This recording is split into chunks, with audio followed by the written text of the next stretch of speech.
I'd like to go ahead and introduce Thad. Thad, the floor is yours.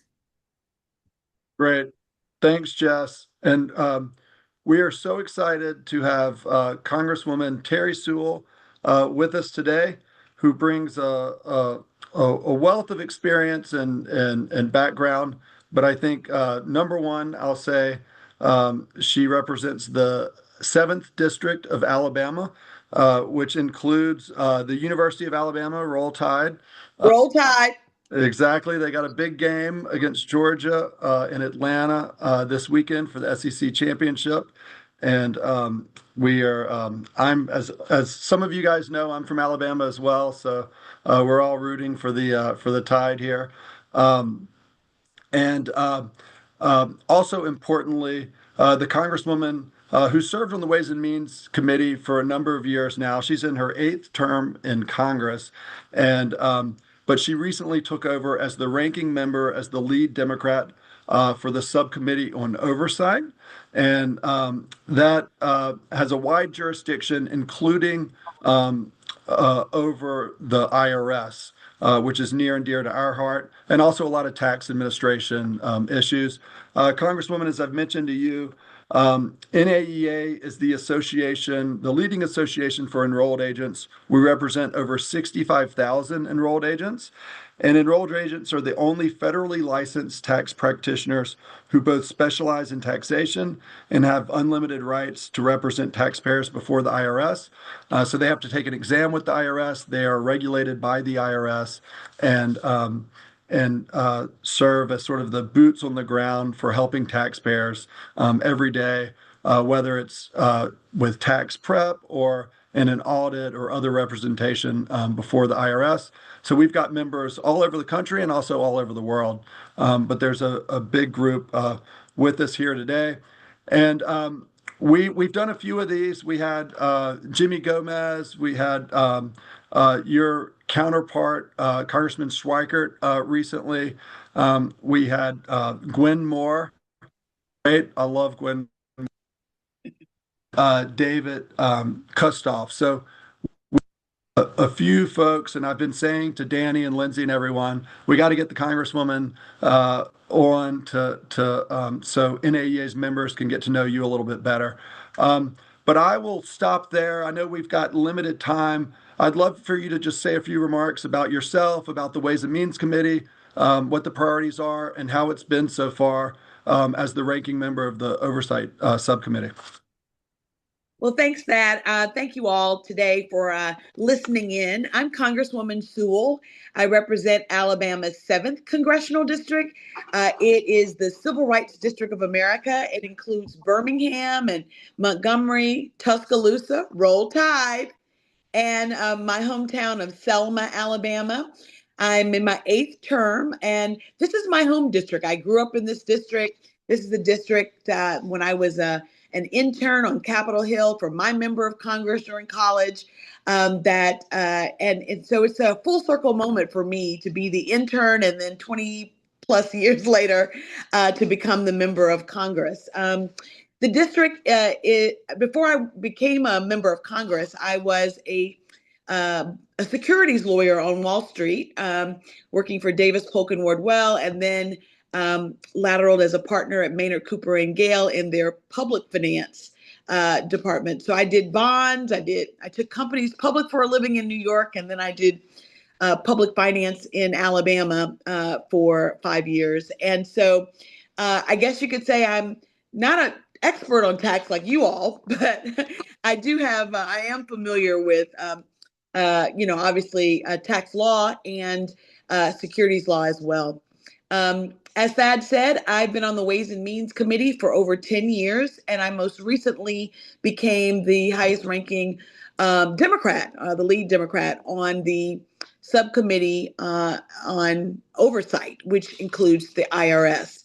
So I have to tell you though, but before the shutdown, there was a lot of buzz about the possibility of of tax administration law this year coming before the Ways and Means Committee. We have obviously seen a lot of division in Congress, and the Ways and Means Committee is no exception. There have been some bipartisan bills that deal with the tax courts, the tax administration, around the edges, if you will, on taxation, that have a lot of bipartisan support, some of the bills of which I am a co-sponsor of.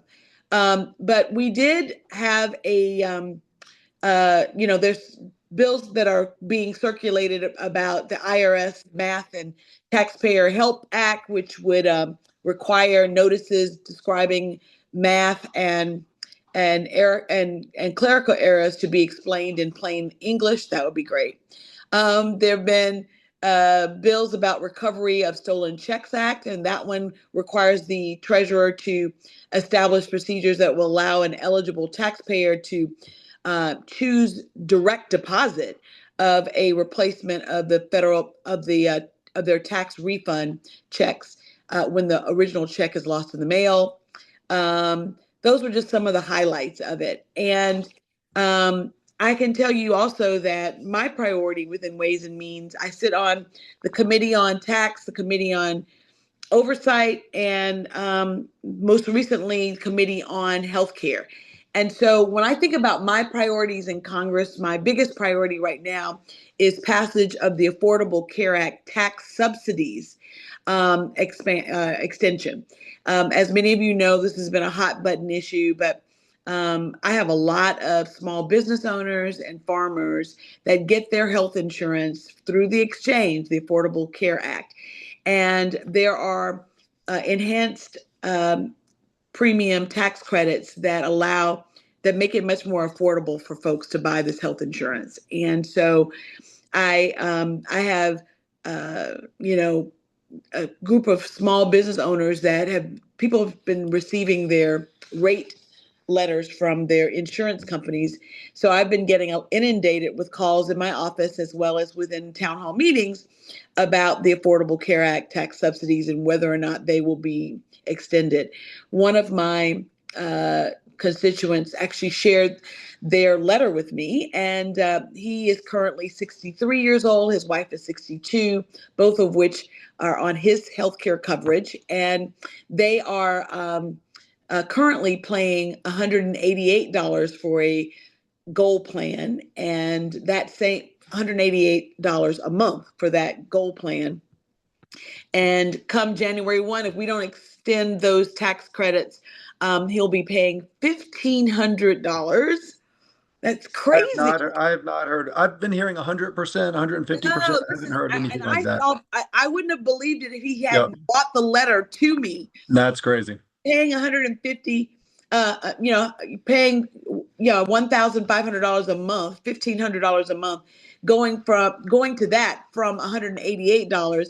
He didn't take home. He doesn't take home after taxes are taken out $1,500. So he, like so many of my constituents, are the working poor. He works 80 hours a week, but he works in a job that doesn't pay him a livable wage.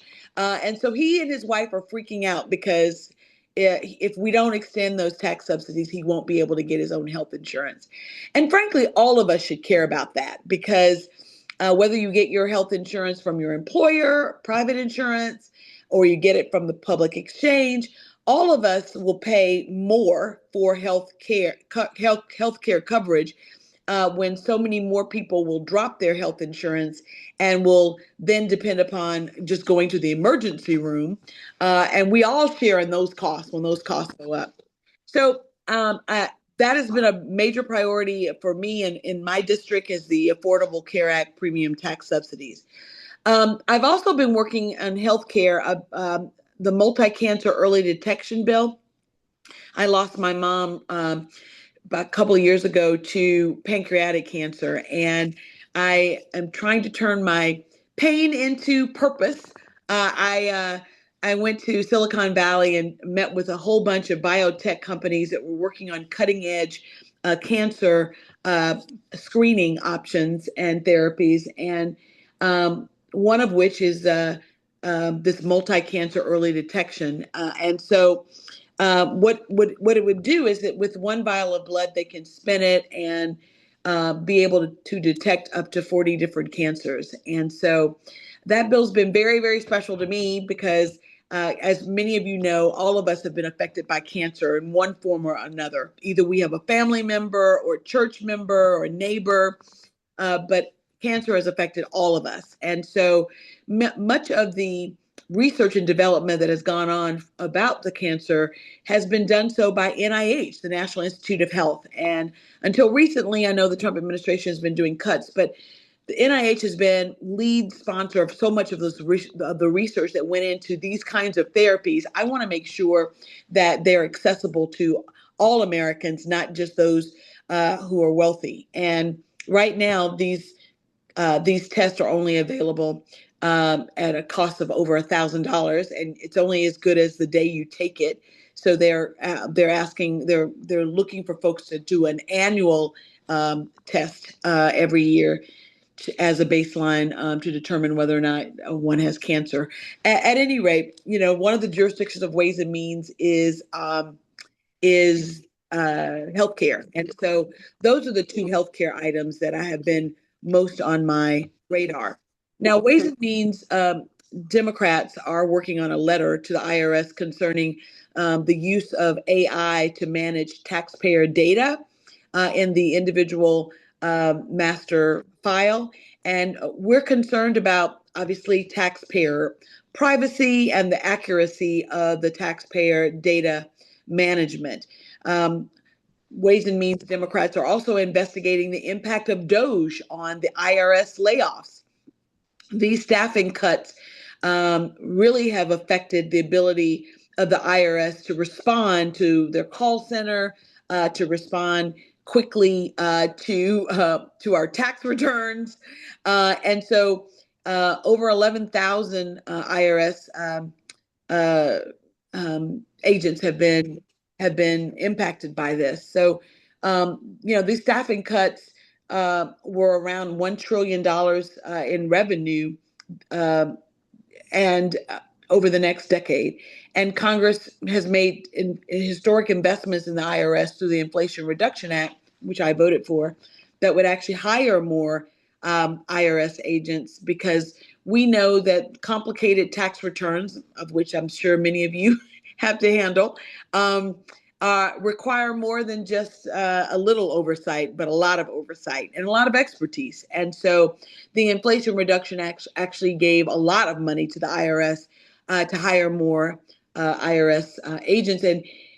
And the Trump administration has pulled all of that back. And so we really want to understand what the effects will be on tax administration. You were preaching to the choir when you talk about that, because EAs, whether Republican or Democrat or whatever party, they're on the front lines every day of having to interact with the IRS.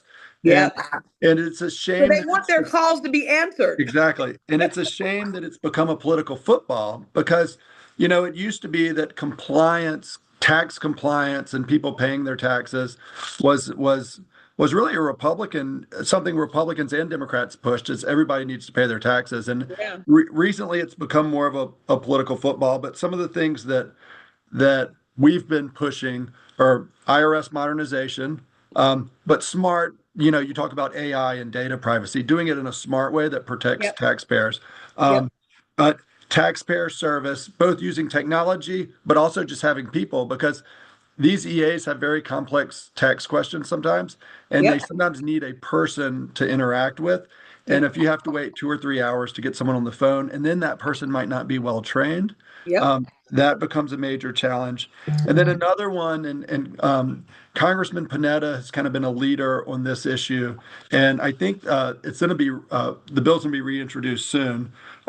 Is minimum standards for tax preparers. Yep. So right now, anyone can go hang a shingle and charge to be a tax preparer. Yep. You don't need a license or certificate or anything. And so you have a lot of seasonal folks. And this is really can impact vulnerable populations, because they end up using someone that doesn't, it might not necessarily even be fraud. It can just be someone that doesn't have the skills or the background to actually do it correctly. And then you have a cascading effect of Absolutely. and so And I think we've talked to your office, but we'd love to talk to your office some more. This was a bipartisan thing with Congressman Rice and Panetta, but then Rice obviously got beat, and we've been looking for a new Republican. We do finally have one. Yeah, because it's a And good bill. I think that that's really important to have a Yep. level of certification, a level of certainty and expertise from your tax preparer. Yep. So I know that you've got to go vote. You've got to I do, but I want to talk about my bill I passed this week. talk about that, but then I was going to say we should open it up for a question or two. But let's hear about your bill Okay, first. we can do Yep. that. But I Yep. just wanted to say that in the midst of all of this angst and everything that you see on television in terms of the divisiveness is really true. But just know that there are bipartisan bills that do get through Congress. In fact, this week I'm proud to say that Representative Moran and I had a bill, the Tax Court Improvement Act, which passed the Ways and Means Committee and passed the floor on the floor of the House of Representatives this week.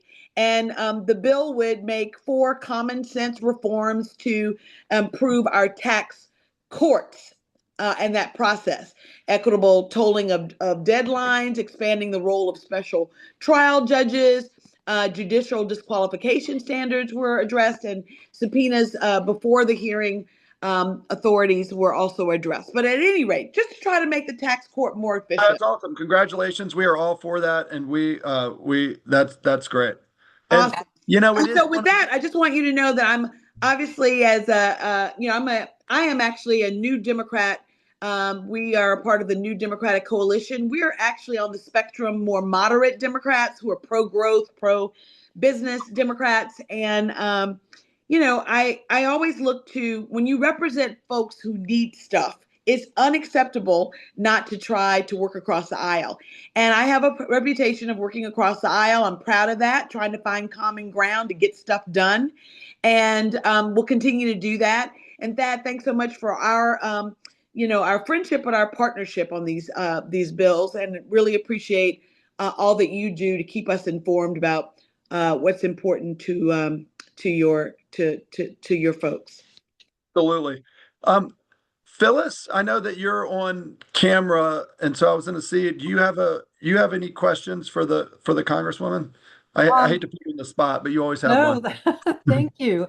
Actually, there's a terrific question that just came in the chat from my friend Chris Thiessen, and he mentioned that both he and you, Congresswoman Sewell, had the honor of interning for Senator Heflin when We you were in did, the college. judge. And so Chris's question is, Of course, people think when I tell people that I interned for Senator Heflin back in the day when I was in college, and I also interned with Richard Shelby when he was a Democrat. My interns literally gasped. I can't imagine that he was ever a Democrat, right? And so I then look at them and say, I'm more than 30 years old. Really, I am. But well, you anyway. could have fooled me. So his question is, given the success that you and your colleagues have had in advancing specific targeted legislation to improve tax administration, and kudos on the tax court bill, what do you see as the best near-term path forward for similar targeted bills or larger overarching tax legislation? Well, first of all, that's a great question. And I think that right now, with only 2 weeks to go before we break for Christmas, and that means about 8 legislative days, I think what really has to happen is that we really must fund our military. So a national defense authorization bill will probably be the one that actually comes out. And attached to that, we also need to extend our, continue our extension of the Farm Bill. Farm Bill wasn't passed last year, so we are currently on an extension and a 1-year extension that's going to expire. So I'll see that goes through.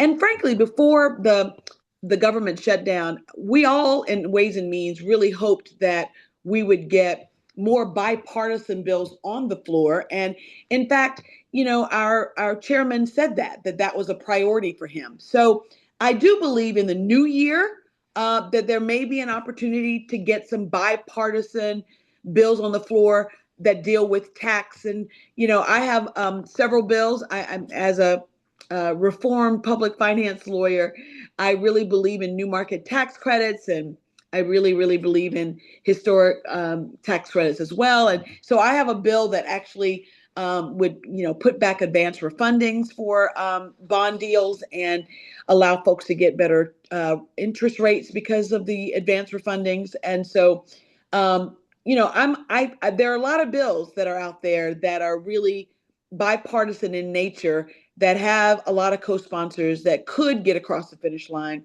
I think that the willingness was there with the Republicans to actually show that they were willing to do bipartisan work after the that big, beautiful, whatever the bill was in July that passed with pure Republican votes.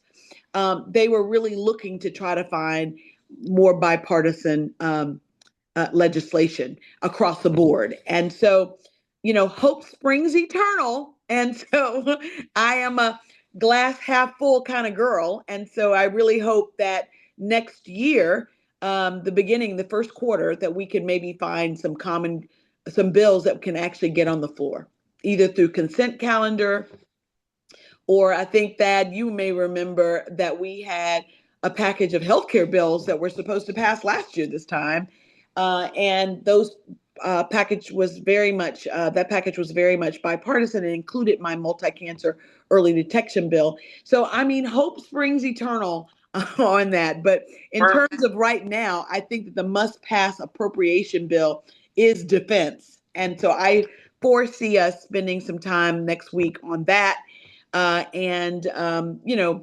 We always, don't ask me why, but because I know that you elect your members of Congress to do the hard stuff, not the easy stuff. I'm not sure why we kick the can down the road instead of actually, passing a real budget.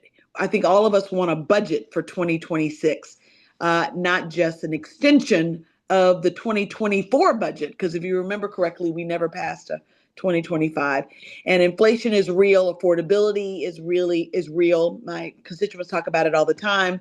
And so, really think and pray that we find a path where we can do some bipartisan legislation. And on tax, it really is on things like the child tax credit, the new market tax credit. There are some tax code issues that truly have bipartisan support that may be an anchor for an opportunity to have more tax related. When I think about the IRS, the big thing right now is to try to keep the staffing levels up. They've become, the IRS has become the whipping boy of political football, if you will, Thad. And so it's just been hard to just get anything done related to the IRS. We're really just trying to hold on to provide more resources to the IRS so that it can get more efficient and more effective, and the people can do their jobs. We won't even get into the leadership, the former commissioner and then the new CEO and all the changes there, and it's been a mess. But we're hoping we've Enjoy seen the talking worst. with you all. I know that they're going to call votes in the next 7 minutes or so, but maybe we have an opportunity to do one more question. Thad, go for it. Great. I will. Let me see if there's one in Q&A, and if not, I'll ask. Oh, there is actually, and it kind of ties into what you were just saying about, IRS staffing and funding and functioning. Michael Garrett asks whether you have anything to report about the IRS funding for VITA, the volunteer income tax, or TCE, the tax, what is it? Tax something for the elderly programs for income tax credit? No, he didn't say TCIT. No. These are the free programs. Yes, that allow for free tax preparation. Yes. Well, let me just say I'm a huge fan of it because I represent a huge swath of rural Alabama where people really rely on VITA and other programs like that to help them with their tax preparation. And so I also do know that tends to have bipartisan support. So I am very hopeful and prayerful that those programs will get funded. I'm just not sure when. Our passing appropriation bills has not been our strength, and so I'm not really sure when. But I want to thank you for all that you all do in helping to prepare, the tax returns for Americans. I can tell you that those services, whether free or paid, are tremendously important to the administration of the IRS. I mean, it couldn't function if we didn't have folks helping folks prepare their tax returns. And we know that the Ways and Means Committee is the only committee that can raise revenue for the federal government. And so efficient, timely, tax returns and efficient an efficient IRS service is something that all of us would benefit from. And so I'm very mindful of that and always look for opportunities where I can partner with my own Democrats, but most importantly, work with those across the aisle to get things done. Absolutely. Well, thank you so much for everything you're doing on the committee Yep. and in Congress. And we look forward to continuing work with you. And roll Tide. Roll Tide. Let's hope we beat Georgia. Take Talk care, to you later. Congresswoman. Thanks so much Thank for you. everything. Yep. And thank you so much for your support of my reelection. I really appreciate Absolutely. it. Absolutely. Thanks. Great. Well, thank you, Phyllis, for pitch hitting there. That was helpful. And Tax counseling for the elderly. I totally blanked out on what that C was. I will say, well, we're going to get into this in the presentation a little bit, but so the House passed a budget appropriations bill that called for pretty big cuts to the or they introduced a bill that had pretty big cuts for the IRS. The Senate bill came out last Monday, and it has cuts for the IRS, but not quite as steep. And so it's one of those rare situations where they might end up on a CR where they just keep the same funding level. And normally, but in this, we're off if we just maintain current funding rather than implement these bills because we will see some cuts. I'm not sure about specifically those programs, but it was just with inflation and everything else, the idea of cutting that budget is scary. There is some Inflation Reduction Act money left that they're supplementing with, but that's running out. But I know that we're going to do the Washington update, but we wanted an opportunity to talk about the PAC for a few minutes first. So I'll hand it over to you to do that, and then we'll launch into the Washington update. Well, thank you, Thad. I'm always happy to talk about the PAC. So first of all, hello, everyone. I hope you all had a wonderful Thanksgiving, maybe even a little time to recharge. So today I want to spend just a minute talking about something simple but powerful, and that is relationships. Why? Because at its core, that's what NAEA PAC is. It's our relationship engine on Capitol Hill. So when you contribute to the PAC, you're creating opportunities that simply don't happen otherwise. Every PAC-supported event puts our government relations team directly in front of the people who write the tax laws that shape our work, members of the House Ways and Means Committee and the Senate Finance Committee. These are the nation's tax writers. And your PAC dollars translate into conversations, access, and visibility, because these people are the nation's tax writers. And when NAEA shows up, They know who we are, what we care about, and why enrolled agents matter. So when you contribute to the PAC, you are creating these opportunities, and that's why it's important. I know some of you might be early in your EA journey and thinking, why should I care about a PAC? Some of you might be later in your EA journey and thinking, why should I care about a PAC? Well, here's the answer. Giving to the PAC is about building your voice and the profession's voice where it really matters, with the lawmakers who write and influence federal tax policy. So as we head toward the end of the year and toward the PAC's 20th anniversary in 2026, I'm asking you to help us keep that momentum strong. If you value the EA credential, if you want EAs to have a seat at the table when tax laws are shaped, this is one of the most effective ways to make that happen. Every contribution makes a difference, truly, no matter the size. So I hope you'll join me in making a year-end gift to NAEA PAC. Together, we'll continue building the relationships that protect and advance our profession. Thank you very much. Awesome. Thank you, Phyllis. We appreciate everything you do for the PAC. I know you work tirelessly along with Al and others on the committee, so we really appreciate that. And it allows us, frankly, to have conversations like we just had with Terri Sewell and a range of other folks, and also lots of in-person meetings and fundraisers that we're able to really does both in moving the needle on some of these advocacy issues, but also just educating members. It's one thing to go in and meet with the staff and they say, we'll pass this along to the member, and that is valuable. But when members of Congress and senators can hear directly from EAs, or folks at NAEA, that's always really valuable. I agree. Thank you. I'm going to share my deck here.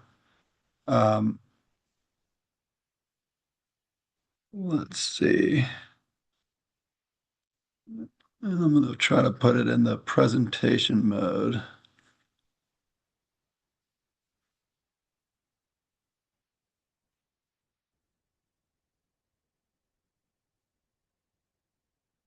All right, does that look normal to quick, everybody from your end? real quick, Thad, you have it on presenter view. If you go Okay. back. Okay. Yeah, it looked different from my end. I was trying to do the presentation. All right, I'm going to stop sharing.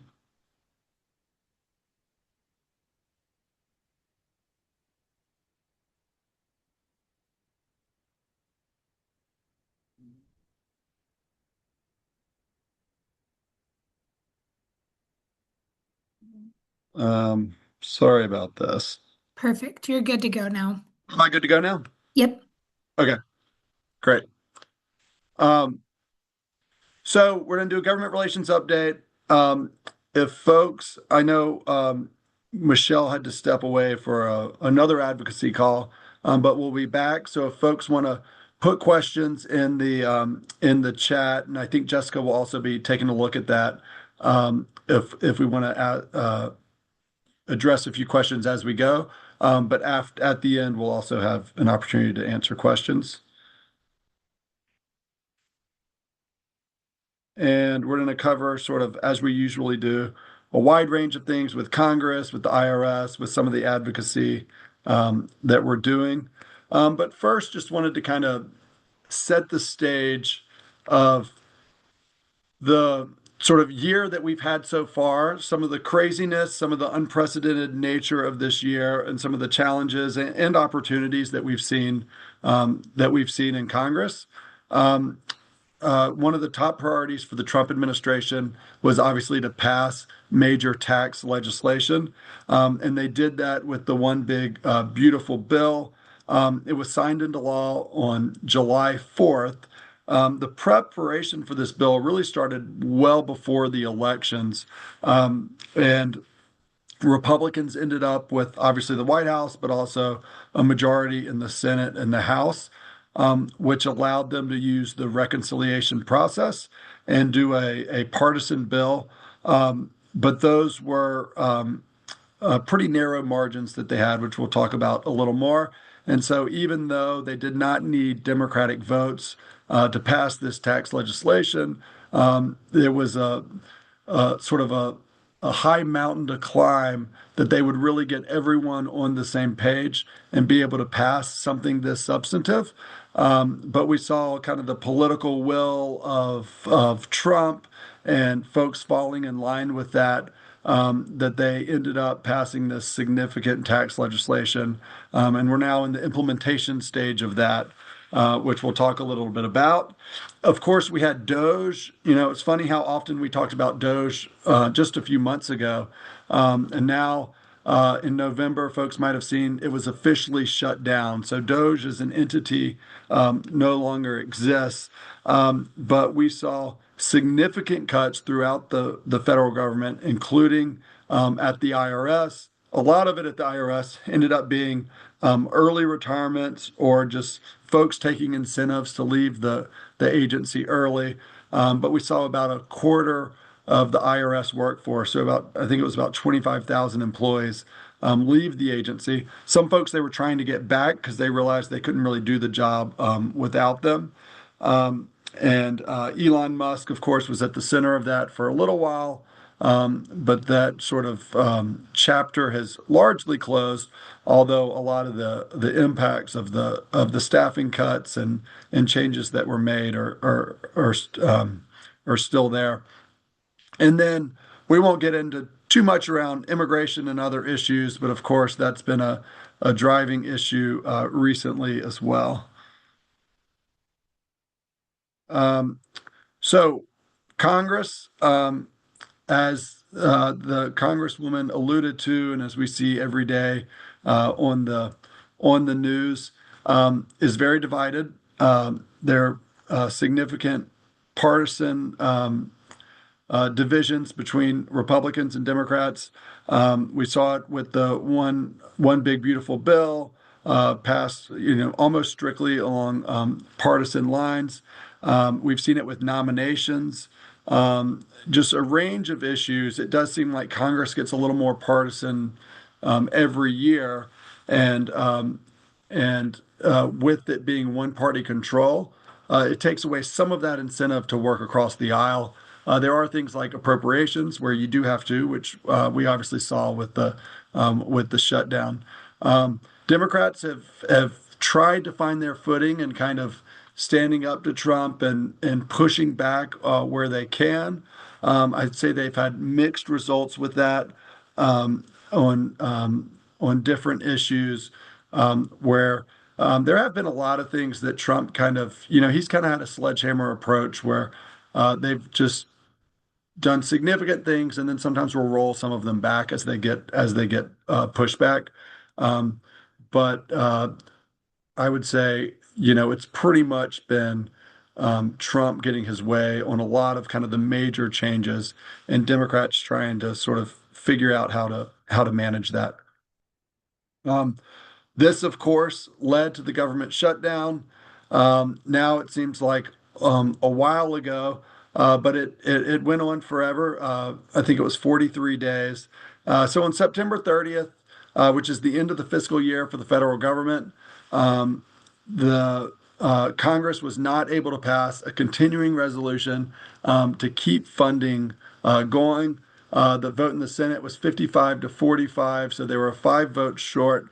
There were a number of kind of demands initially from Democrats, but it really narrowed down to what the Congresswoman was talking about earlier, which was the ACA health premium tax credits that expire at the end of the year. They were not part of the one big beautiful bill. And a lot of individuals will have their tax premiums or their healthcare premiums go up without the tax credits. And so Democrats took that opportunity to really make this the sort of signature issue of the shutdown. And as part of that whole process, the Trump administration announced significant reductions in force, which they call RIFs, across the federal government, including at the IRS. So you have people that are furloughed, which is just natural, go home until the shutdown's over. But then you had people that were laid off at the time as part of the shutdown. On November 12th, so it set the records as the longest shutdown in history. They were able to cut a deal and come out of the shutdown after 43 days. The Senate passed the legislation with 8 Democratic votes. Um, uh, in the Senate, of course, you need 60 votes to do most things, which is why it has to be bipartisan. And um, and so 8 Democrats joined Republicans and ended the shutdown. It funded the government through January 30th. So that's why the Congresswoman and others have said we don't have that end of year spending package this year. We have until January 30th, but there will be kind of that, you know, that time will come in January where they will have to either pass some appropriations bills or do another CR. And they were able to get 4 bills done: ag, legislative branch, military construction, or 3 bills. Um, and Part of the deal that was struck is that Majority Leader Thune would hold a vote in the Senate on the ACA premium tax credits. That's expected to happen next week. It likely will not pass, but they will have a vote. And the deal also reinstated laid off employees, so there's RIFT employees, and said that the Trump administration could not lay off any new employees until January 30th. So no additional layoffs under this current CR. So shutdown impacts on the IRS. Um, you know, we were constantly seeking feedback from EAs and others about, what are the impacts. Those first 5 business days, they actually used Inflation Reduction Act funds to keep the IRS totally open. So there were no real impacts. But then once that period ended, they did furlough almost half of the employees at the IRS, about 34,400, and the rest stayed, kept things going. I was actually surprised that we didn't hear more frustration in terms of things not working. Um, I think most of the IRS, or a lot of the IRS, there were obviously audits and other enforcement measures and activities that were not happening. But a lot of the kind of day-to-day customer service related to filing season, related to uh, representation, did continue, is what we understand, and perhaps wasn't as dramatic as some past shutdowns in terms of just whole divisions shutting down. But I think there were, impacts that people felt directly, and then that sort of indirectly will end up showing up in the system when you have half of the workforce not doing their job. That's going to, of course, make a difference. One of the things everyone was looking at was the implementation of the tax bill, the one big beautiful bill, and how that would be impacted. The IRS, or the Trump administration, initially said this will not slow down the implementation of the bill, that all those people would remain essential. I think that they ended up accidentally laying off some regulatory attorney, or furloughing regulatory attorneys at the IRS, so they had to bring them back. And then I think overall it probably did slow down the implementation a little bit. But they did, keep working and did get some guidance out during the shutdown, and then more has come out since then. So when we came out of the shutdown, there was a lot of, I think, restlessness in both parties. Um, Democrats, at the end of the day, essentially folded. They didn't get everything they wanted out of the shutdown. But there were folks that were very practical that said, we can't just leave the government shut down. We're probably not going to get everything or much of what we want. We've made our point. We need to move on. And then there were others that believed they were winning the political argument, and why would Democrats give in when they did? And so we're seeing there's always a bit of this tension, but we started to see during the shutdown more of that tension between sort of a restless Democratic base, sort of wanting the leadership of the Democrats in Congress to really stand up to Trump and stand up to the Republicans, where Schumer and others, even though he technically didn't vote into the shutdown, were a little more practical that this is actually hurting, some of our constituents. We can't just leave the government shut down forever. So that friction is there on the Democratic side. And then on the Republican side, continuing till today, I mean, we continue to see sort of that friction where you've got hardcore Trump supporters, purists in Congress, and then you've got moderates that are concerned about their reelection. We're seeing that with the ACA tax credits. A lot of moderates would like to see it extended because they don't want all their constituents to have their rates go up. And then others are sort of like, why would Republicans extend an ACA tax credit? So that tension exists, and sort of one of the headliners has been Marjorie Taylor Greene, who's in the upper right corner there, speaking out against Trump. She was someone that was seen as very MAGA, very pro-Trump, and then started kind of swinging the other way a little bit, and actually announced that she was going to leave Congress a couple of weeks ago. And then Speaker Johnson, we've seen him under increased pressure to deliver with sort of a diverse caucus in the House that he's representing. So what's left on the agenda? I think there's this year, there's early next year, and then there's kind of for the rest of the year. And the Congresswoman talked about the ACA tax credit extension. That's going to continue to get a lot of attention. They're going to have some votes next week.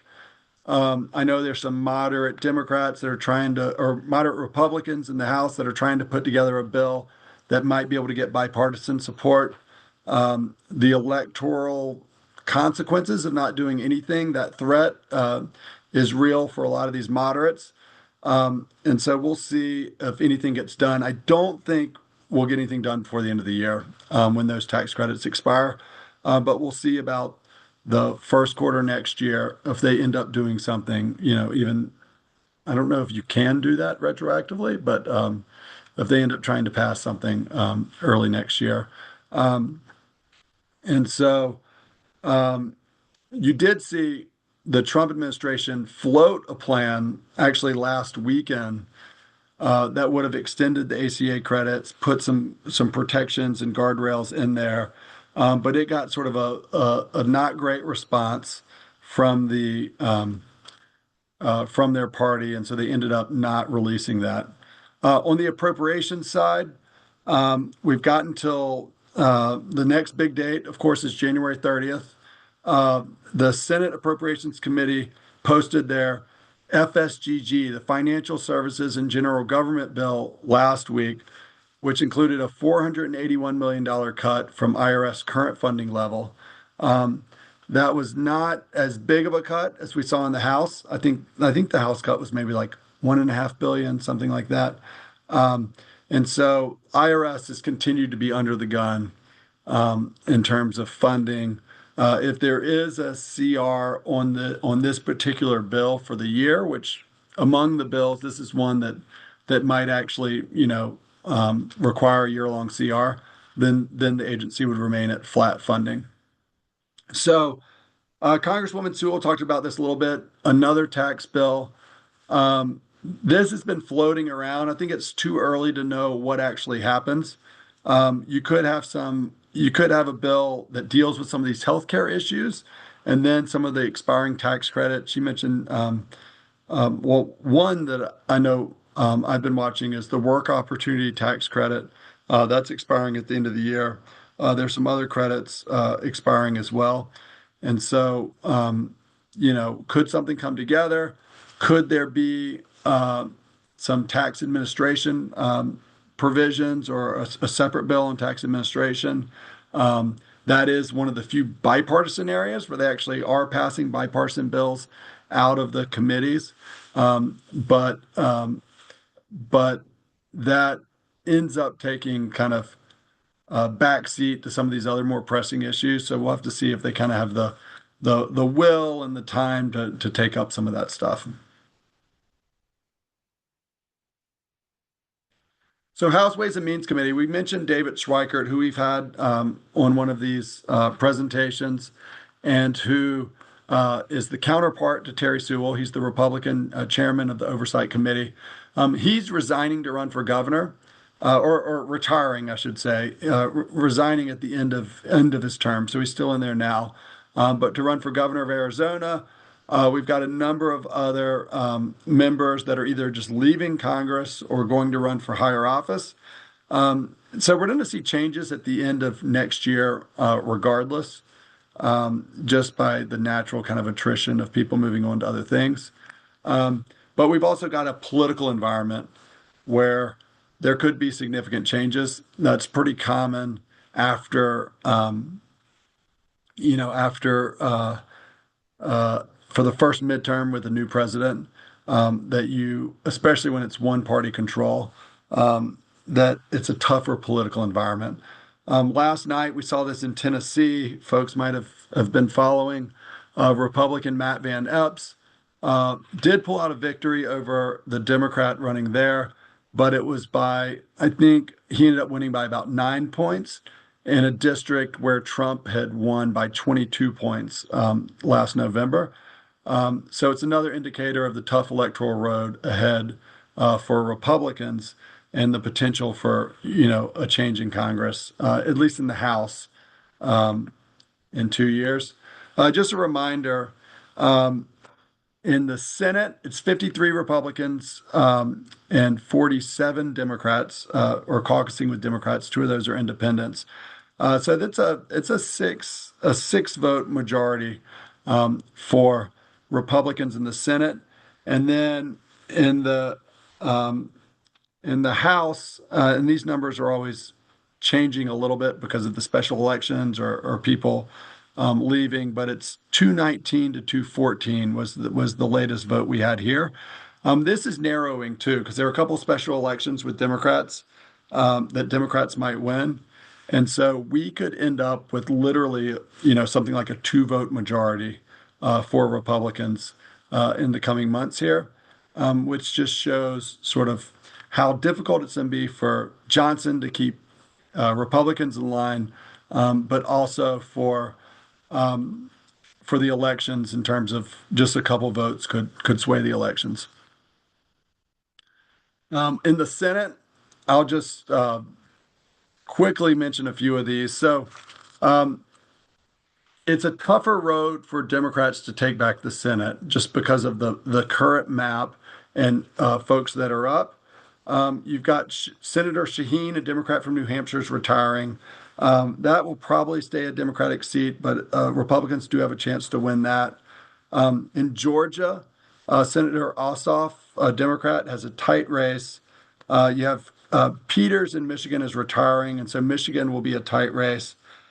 Senator Collins, who chairs, Susan Collins, she chairs the Appropriations Committee in the Senate. She's up in Maine. She always has tough races. That would be a very tough race. And then in North Carolina, Senator Tillis, as you'll remember, during all the big, beautiful bill stuff, announced that he would not run again. And you've got Rory Cooper, the former governor of North Carolina, running, who's a Democrat. So there's a good chance North Carolina will go Democratic.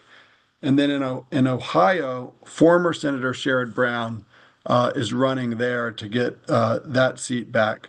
And then you have a couple of retirements, like Senator Ernst from Iowa is retiring. So for Democrats to win the Senate, they pretty much have to run the table and win a lot of seats. And so folks are watching that closely, but it's less likely than in the House, where there's just so many more seats at play. The political environment that we saw last night in Tennessee a lot of folks think that there's a very good chance that Democrats could end up winning the House, and we go back to a divided government where we have a Republican Senate and White House with the Democratic House.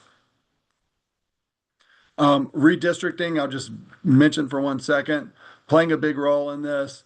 Obviously, President Trump is pushing Texas and others to redistrict to get more Republican seats. Some of that's tied up in the courts right now, and then Democrats are responding in a number of states, as we already saw happen with the referendum in California. So we'll have to see how that shakes out, but that has the potential to make a big difference, because when you're talking of a few seats make the majority, one of these changes could make a big difference. All right, on to the IRS. I know folks have been interested in the guidance on the bill. I see Michelle has rejoined us. Welcome, Michelle. So the guidance on the big, beautiful bill, folks have been patiently waiting. We are starting to see some guidance come out. Tips and overtime have kind of been front and center.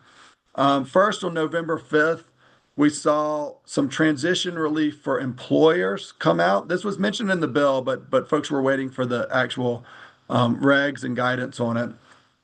And so a notice came out early November. It said that employers and other payers will not face penalties for failing to provide a separate accounting of tips or qualified overtime compensation for tax year 2025. Treasury did encourage employers to voluntarily provide employees with the occupation codes and separate accountings of cash tips, so the employee or payee can claim the deduction for qualified tips for tax year 2025. So encouraged to voluntarily provide it, but not required to provide it for 2025. And so then after that came out, a lot of folks said, well, we need the individual guidance. And the individual guidance did come out on November 21st. It gave a little more detail around how workers determine their deduction without receiving a separate accounting from their employers on a W-2 or a 1099, as those forms remain unchanged for the current tax year. I know a lot of you folks are diving into this or planning to kind of understand how it's all going to work. The guidance also expands the number of workers that will be eligible this year for the tip break by providing transition relief to workers who receive tips in the course of a specified service, trade, or business. Although on the overtime side, the FLSA still kind of ruled the day that you had to be an FLSA. The overtime had to fall under the FLSA definition in order to count for this tax deduction. A lot of, I haven't talked to a ton of folks, but a lot of people that I've talked to were pretty pleased with the guidance, at least the most recent guidance, and kind of how it broke it down. And so it'll be interesting to get more feedback from EAs as you guys dig into that. And then yesterday, some guidance came out for the Trump accounts. And I think there's probably more to come on this, but they did put out a notice. And a few of the things it says, for example, the bottom bullet, the IRS is posting a draft version of Form 4547, Trump account elections to draft tax forms. When final, the new form can be used to establish a Trump account and enroll in the pilot program. So some interesting information that came out yesterday, and we'll have more and links and stuff in e-alert on Friday.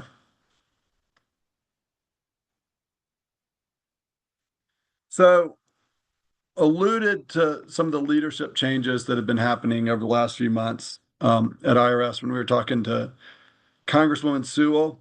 One, the Trump administration announced that there would be a new CEO to run the agency, Social Security Commissioner Frank Bizignano. I had that down, how to say it, a couple of weeks ago, but I think it's Bizignano. He'll be serving this newly created role of CEO. He'll remain in the Social Security position, although he's not confirmed to anything at the IRS. So he actually is still reporting into Scott Bessent at Treasury, who is the acting IRS commissioner. This received some criticism, folks on the Hill saying, hey, we need a Senate confirmed lead at the IRS. We just don't need, this new position that's reporting into someone that's acting. So, for instance, Senator Grassley said that he was concerned about the constitutional responsibility of the role of IRS commissioner could be undermined by this new CEO role. The White House assured Senator Grassley that this was temporary, that they would be nominating a commissioner. I'm not sure if that, was part of their original thinking, or if they're just kind of trying to appease him. But it'll be interesting to see how this goes. I mean, when you look at qualifications, the new CEO has a lot of experience with technology, driving organizations. He was CEO of Fiserv. He's obviously running the Social Security Administration.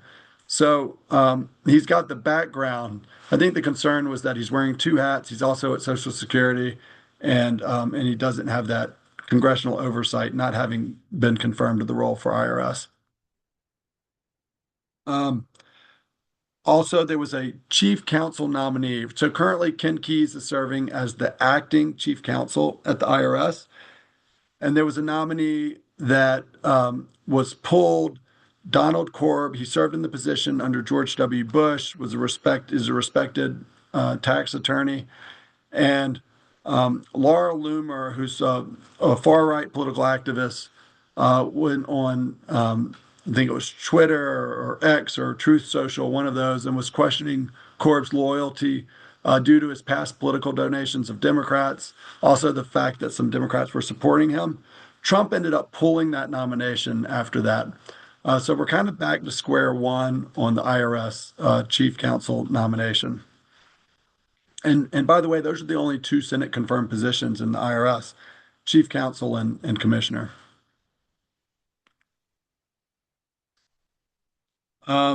Folks might remember that in August, Michael Falklander, who was the deputy secretary at Treasury, which has always had a sort of a big role at IRS, was pushed out. They announced, Secretary Bessent announced that Derek Thur, who was on the Hill, NAEA's actually worked with him when he was at Ways and Means Committee. He is up for a vote to be head of legislative affairs, Undersecretary for Legislative Affairs. But Bessent also said that he was going to have him sort of be the acting deputy secretary. So he's fulfilling that role right now at the IRS. At Treasury. So I'll talk a bit about advocacy, and then we can open it up for questions. And I know we've been at it a long time, so we don't have to go to 5 o'clock. We can end this a little early. But wanted to touch on some of the advocacy that we have been doing at NAEA. Actually, during the shutdown, I think it was October 22nd, something like that, we had a group, including Meg Killian, but also Roger Harris and Kathy Brown, where we spent 2 days on the Hill doing meetings. We initially thought about maybe canceling it because the government was shut down. But the feedback that we got from the Hill is, no, we're here, we're working, we've got time. Please come share your priorities. And so we went up to the Hill and hit on a number of issues. One just being IRS modernization, which we're always front and center on. But the other one, the tax bill implementation, the no taxes on qualified tips, no taxes on overtime, the deductions on car loan interest, and just the areas where we really need Congress to stay on top of Treasury to make sure tax professionals and taxpayers get clear guidance and timely guidance on all these things. So we talked about all of that. And then we talked about some of the legislation out there to improve tax administration, things we talked about both in the Senate with the Wyden-Crapo bill, but also some of these things that Terri Sewell was talking about. And then, of course, minimum standards remains one of our top priorities. And we talked about that, and there has been some progress on that. And so we're hoping for a bipartisan introduction of the latest bill very soon in the House. So we're excited to see a little progress on minimum standards. Beyond the meetings we've been doing on the Hill, and I'm going to let Michelle talk about this. We had the NAEA advocacy district meetings. Michelle, why don't you talk for a minute about this? Oh, I'm happy to. This was such a big success for us. We had more than 130 enrolled agents sign up to participate in legislative meetings with their local congressmen and senators. In 32 states. It was remarkable. I know that probably a number of you who are on this call are actually attended some of those meetings. We got a lot of good feedback, but one of the most interesting, I think that many EAs discovered was that their representatives or the staff, legislative staff for the representatives didn't know what an enrolled agent was. So they had to do a lot of educating, which is a really good first step. So now we even had one person, I think it was Glenicia Hill in Virginia, met with her representative, and they want to stay to keep up and get involved in some community service activities. So we're just really thrilled about how this went.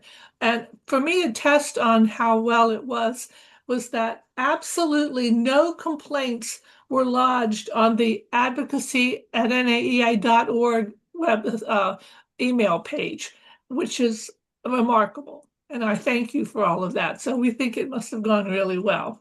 But we think maybe this will be a good adjunct piece to the fly-in, and we are looking into maybe doing it again. So Great.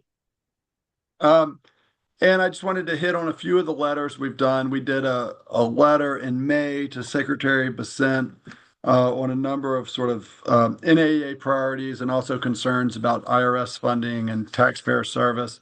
In June, we did a comment letter on modernizing payments to and from America's Bank Account, the whole executive order around electronic payments. We submitted comments on. And then in September, we wrote to Ken Keyes about the implementation of the Big Beautiful Bill, where we hit on some of these areas that did need guidance and gave some kind of specific examples on the type of guidance that we were looking at.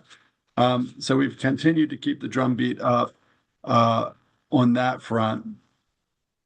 And then posted here some updated policy priorities. We use these in our Hill meetings in DC, where, of course, continue to focus on some of our oldies but goodies like IRS modernization and ensuring minimum standards for tax preparers, but also address some of these things like the implementation of the tax bill and some of the latest sort of legislative things that are going on. There's a question from Beth Logan about minimum standards and chance for success. I know you talked a little bit about this with Congresswoman Sewell, and we know that Jimmy Panetta has a Republican co-sponsor now and maybe introducing his bill. Could you just touch on that once again briefly? So folks will remember that when Crapo and Wyden came out with their draft tax administration legislation, which was the 68 provisions that had a bunch of good stuff in there, they had a whole new section on minimum standards that got the sign off of NAEA, but also a number of other groups, AICPA, NATP, a number of other groups that they got feedback from everyone. And it was seen as kind of a compromise bill. Most of the core things for minimum standards were in there, but some of the examination stuff was watered down and to allow for some folks that didn't want sort of the tough examinations, that kind of thing. But the continuing education was in there, sort of a test on the CEs is on there, the background checks, some of the other ability for the IRS to take away P10s, all of that stuff. And so that has been moving very slowly in the Senate, but that's been out there. And so the House kind of took a page out of that playbook and said, let's stay consistent. Let's use the version that they're using and see if we can all get on the same page here. Jimmy Panetta was still leading the charge in the House, but he needed a Republican co-sponsor, and we've just not had a lot of luck getting a Republican co-sponsor. But Congressman Panetta is one of the folks that we met with his office in October, and they were very happy to inform us that they have identified and gotten agreement on a Republican co-sponsor. It's, I believe it was Stubbe from Florida. I always Yes. get, yeah, it was Congressman Stubbe from Florida, and Panetta had kind of cut a deal with him to get him to co-sponsor. So he really worked it and got him on board. And so that's going to be, we don't have an exact timeline, but that's going to be introduced hopefully this Congress. And, you know, this will not move as a standalone bill like hardly any legislation does these days. But our hope is if there is a bigger tax administration package with a lot of bipartisan ideas, that we could get this included. And so we're continuing to work, like, for example, Republicans on the Ways and Means Committee. There's been some mixed feelings, some apprehension about this bill. We're continuing to work them to try to make progress so we can get in a good place to pass this legislation. Um, Another question having to do with paper checks. I know that Congress, Treasury Secretary Besant said that all there would be no more paper checks accepted, with some limited exceptions, after September 30. This questioner says that some older folks particularly are not interested in doing anything online. And I know you and I have talked about this too. Are you hearing anything new on that topic of? We did submit a comment letter, which I referenced earlier, where we sort of made some of that known. Some of the concerns, both the benefits and the concerns that can be associated with the electronic payments. But I will say, even though they said September 30th this was going into effect, they did a very slow roll, and so they only implemented some kind of small parts of this, and they pretty much said, and I forget the details because I haven't looked at it recently, but they pretty much said this is not going to be a sledgehammer. We're not going to start not accepting these checks if they come in. That we're going to slowly implement this. So it was everyone was scared about that September 30th deadline, and it was a much softer approach that Treasury ended up implementing. The goal is still the same. They want to have everything electronic payments, but they are providing some flexibility in terms of how that's implemented. And we have raised concerns around things like native populations and that kind of thing.